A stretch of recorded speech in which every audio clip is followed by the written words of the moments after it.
Buenas tardes, este es mi proyecto final titulado Impacto financiero de la brecha salarial de género en una selección deportiva profesional, causas y consecuencias, por Carolina Simón Rivera, para la materia práctica de campo 2.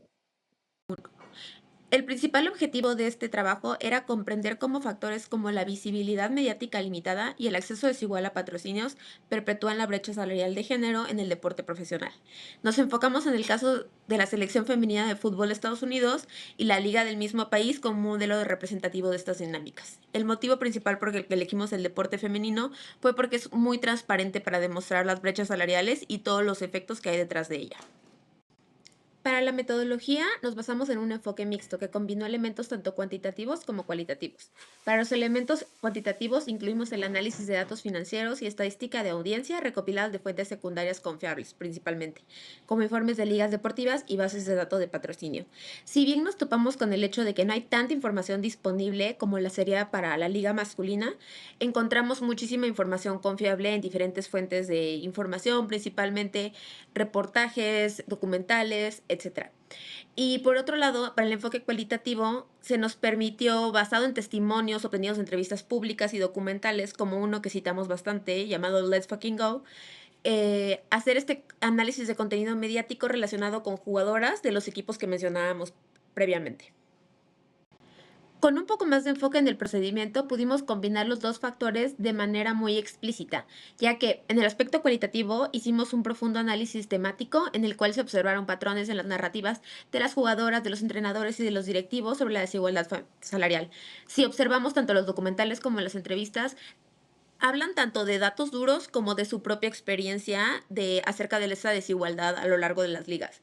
Y en el otro aspecto del lado cuantitativo, hicimos un análisis de correlación en donde se relacionan los datos cualitativos obtenidos tanto de esos documentales y entrevistas con estadísticas cuantitativas como el nivel de audiencia, ganancias por patrocinio y también la popularidad que ha tenido en Internet dependiendo de los eventos que van ocurriendo.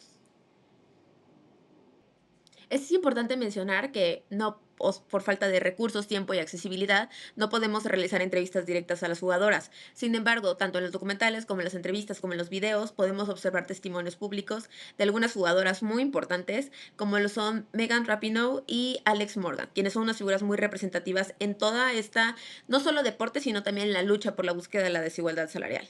Y esta decisión fue para enriquecer nuestro análisis y tener muchísima más información disponible de la que habría si tan solo lo hiciéramos a una escala local. Por tratarse de un proyecto de investigación, principalmente basado en información secundaria, los riesgos se disminuyen bastante, sin embargo, se siguen presentando.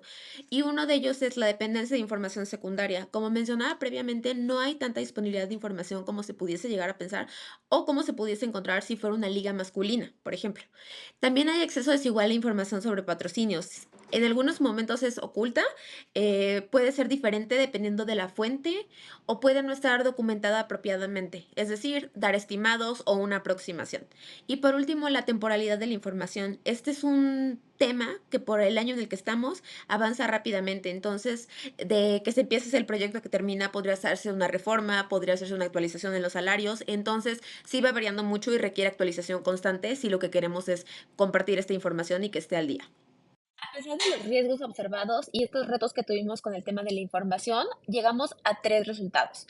El primero siendo el tema de la visibilidad mediática, que básicamente nos dice que la cobertura limitada reduce significativamente las oportunidades económicas tanto de las ligas como de las jugadoras.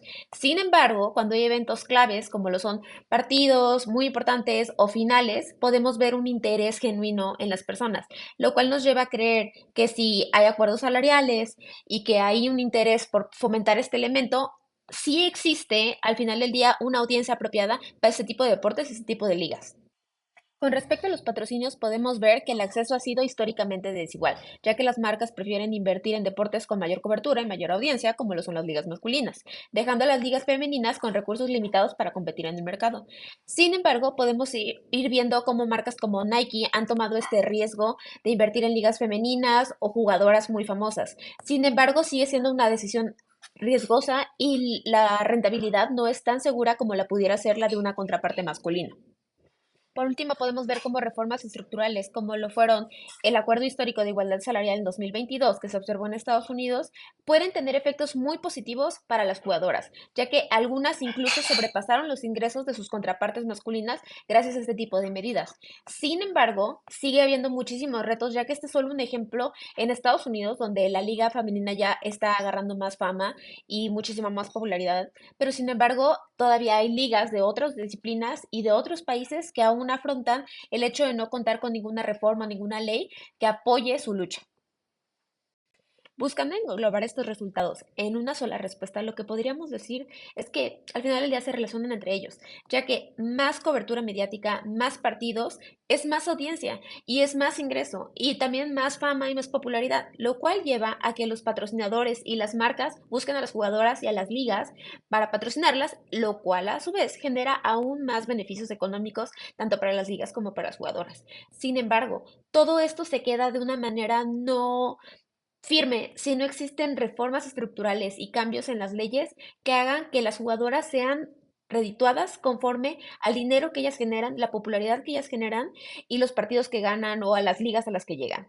Entonces, es un avance definitivamente y el caso de Estados Unidos es un muy buen ejemplo demostrando cómo puede haber un antes y un después con cambios con políticas duras, por decirlo así. Sin embargo, todavía quedan muchas ligas, quedan muchos países y quedan muchísimas disciplinas en las que esto también puede seguir siendo aplicado. ¿Cuál es la recomendación o expectativa con esta presentación? Aportar elementos prácticos que puedan ser útiles para diversas organizaciones, ligas deportivas, equipos, ya que los hallazgos pueden servir como guía para ligas deportivas y patrocinadores interesados en promover el tema de la equidad salarial.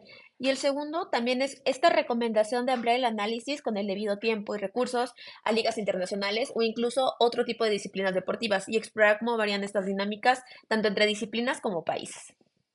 Por último, solo me queda mencionar que este proyecto nació de un interés genuino tanto por el tema de igualdad salarial como su aplicación por el deporte. Y mi deseo de alguna manera es fomentar este tipo de análisis para que encontremos una igualdad salarial tanto en el deporte como en otras ramas. Y con esto cierro mi presentación. Muchísimas gracias por su atención.